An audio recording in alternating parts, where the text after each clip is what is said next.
Hello everyone, welcome to Chetan Bharat learning. My name is Manish और इस video में हम देखेंगे 3 जून 2024 के 5 multiple choice questions. Let's take a look.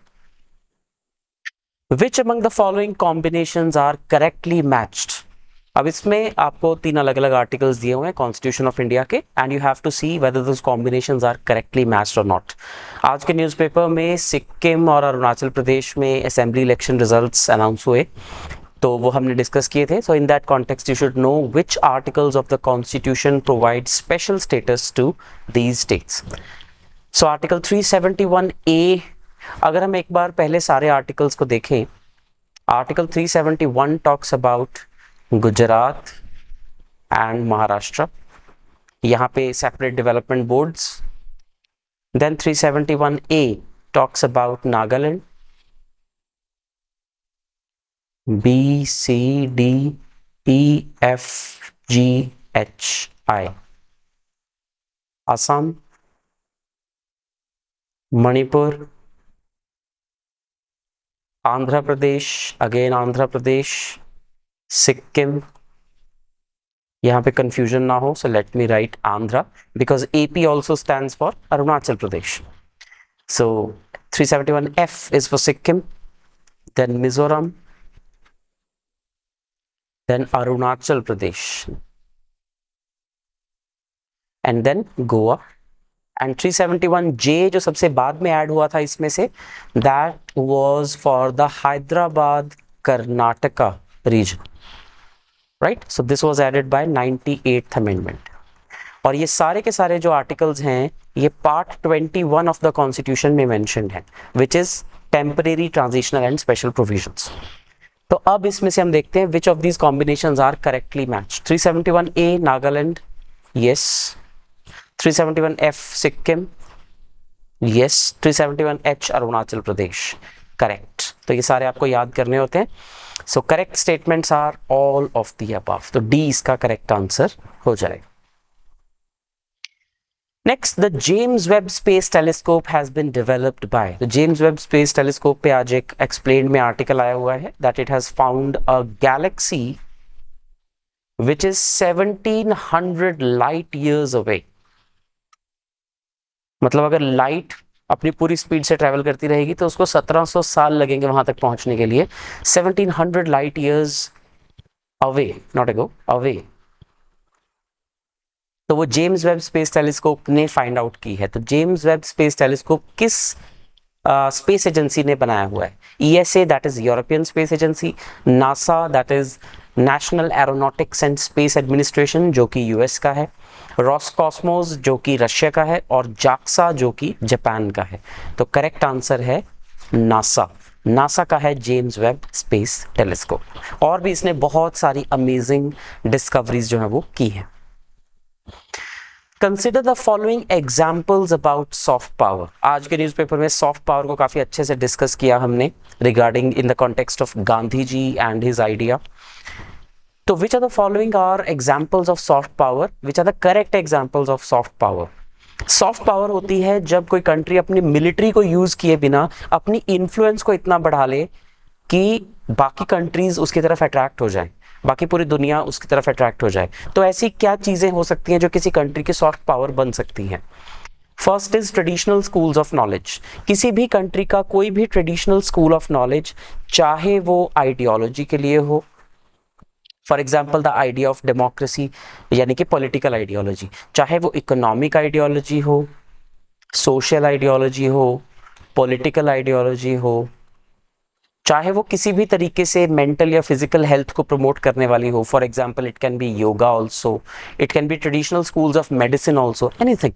So traditional schools of knowledge is a major component of soft power of any country. Second is international diaspora. उस country के लोग जो दूसरी कंट्रीज में रह रहे हैं वो भी उस कंट्री की सॉफ्ट पावर को प्रोजेक्ट करने में हेल्प करते हैं। तो दोनों ही करेक्ट हो जाएंगे इसमें। Both 1 and 2 are correct answers. Next, the term brand line was recently news. Brand line काफी बार न्यूज में आ चुका है पिछले कुछ वक्त से। तो ये क्या रिफ्लेक्ट करता है? ब्रांड लाइन बेसिकली अगर हम ग्लोबल मैप को देखें, लेट अस से this is north America, and this is South America, this is Europe, this is Asia, and this is Africa, roughly let us say. तो ये सारे कॉन्टिनेंट्स हैं, तो और यहाँ पे है ऑस्ट्रेलिया लेट अस से। तो ब्रांड लाइन जो है ये एक इमेजिनरी लाइन है जो जर्मनी के एक फॉर्मर चांसलर विली ब्रांड ने ड्रॉ की थी। ये एक तरह से पूरी दुनिया को दो हिस्सों में बांटती है, समथिंग लाइक दिस।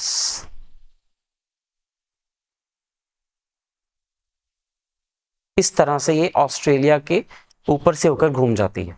तो ये जो लाइन है इसे हम कहते हैं ब्रांड लाइन, बिकॉज इसके जो नॉर्थ वाली कंट्रीज हैं वो सारी डेवलप्ड इकोनॉमीज हैं। सो पर कैपिटा इनकम के अकॉर्डिंग या लेवल ऑफ डेवलपमेंट के अकॉर्डिंग वो सारी डेवलप्ड कंट्रीज हैं, और जो साउथ में है वो या तो डेवलपिंग है या फिर अंडर डेवलप्ड है।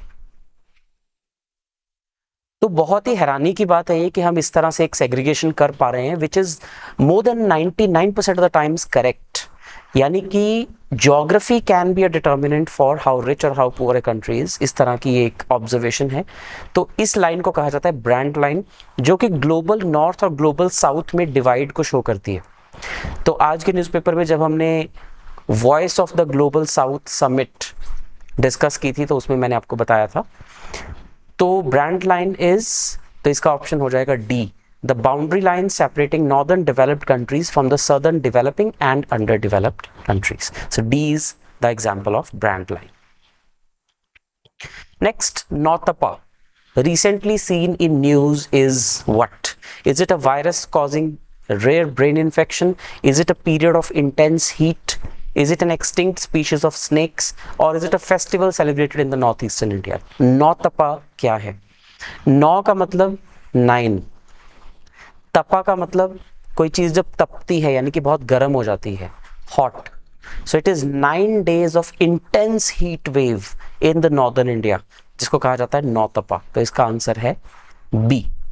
तो ये एक ट्रेडिशनल वक्त से चला आ रहा है कि जो 25 या 26 मई को जनरली नौतपा शुरू होता है, जो कि अगर हम हिंदू कैलेंडर के अकॉर्डिंग देखें द मंथ ऑफ ज्येष्ठ जब भी ये फॉलो करता है, क्योंकि ये क्रिश्चियन कैलेंडर या जो हमारा कैलेंडर हम फॉलो करते हैं उसके साथ मैच नहीं होता, इसका अपना अलग कैलेंडर है।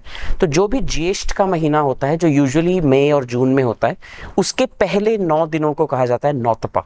यानी कि these 9 days of intense heat, जिसमें बारिश नेग्लिजिबल होती है लेकिन गर्मी बहुत ज़्यादा पड़ती है। इस साल ये था 26 मई से लेकर